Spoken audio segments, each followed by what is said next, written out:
నేను నారాయణ గారిని గౌరవిస్తాను, నాకంటే వయసులో చాలా పెద్ద ఆయన, గురువుతో సమానం. నేను విమర్శించాలా అన్నది నా ఉద్దేశం కాదు. నెల్లూరు నగర ప్రజలకు కానీ ఎక్కడైనా ఇబ్బంది అవుతుందంటే మాట్లాడాల్సినటువంటి బాధ్యత మా మీద ఉంటుంది.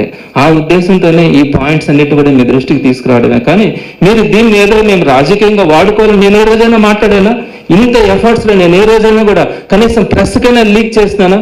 ఇది మాట్లాడదలుచుకోలేదు. ఎందుకు వాళ్ళతో ఇబ్బంది పడడం? కోర్టు కనుక నాకు వ్యతిరేకంగా కనుక చెప్పుంటే నేను మాట్లాడను, ఈ రోజులు కూడా కామ్గా ఉంటాను.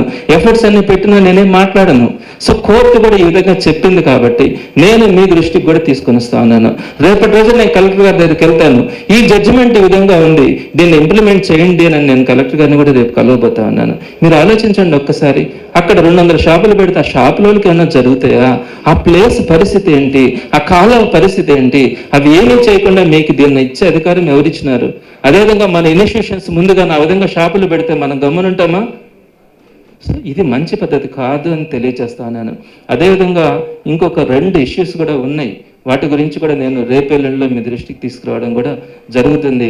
నారాయణ గారిని కూడా నేను ఒకటే రిక్వెస్ట్ చేస్తా ఉన్నాను, మీరు ఆలోచించండి, పేద ప్రజలకు మంచి చేయండి, డెవలప్మెంట్ గురించి ఆలోచించండి, అందరికీ ఉపయోగపడేలాగా మంచి నిర్ణయాలు తీసుకుంటే వైఎస్ఆర్సీపీ మీకు అండగా ఉంటుందని కూడా నేను తెలియజేస్తా ఉన్నాను.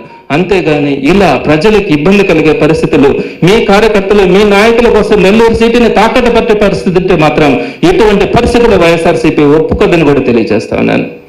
అది ప్రజాస్వామ్యం మనకు ఉండేటువంటి విలువ. కనీసం ఒక పేదవాడు మాట్లాడితే ఆ రోజు అక్కడ బ్రహ్మశాల గుంట దగ్గర కూడా నెట్ట నిలువున రాత్రికి రాత్రి ఎత్తేయాలనుకుంటే పోయి అడ్డంగా పడుకుంటే తప్ప వాళ్ళకి అక్కడ న్యాయం జరగలేదు. సో ఇది ఆలోచించాలా. ప్రజాస్వామ్యంలో ప్రతిపక్షంలో పనిచేస్తే ప్రజల విలువ తెలుస్తుంది, కార్యకర్త మనసు తెలుస్తుంది.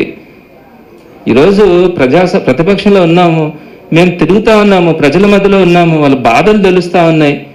కాబట్టి మేము ఈరోజు ప్రజాస్వామ్యంలో ప్రతిపక్షంగా అధికార పక్షానికి వినయపూర్వకంగానే తెలియజేస్తా ఉన్నాం. వినకపోతే అప్పుడు మళ్ళా ఎలా చేయాలా అన్నది మాత్రం కార్యాచరణ తీసుకుంటాం.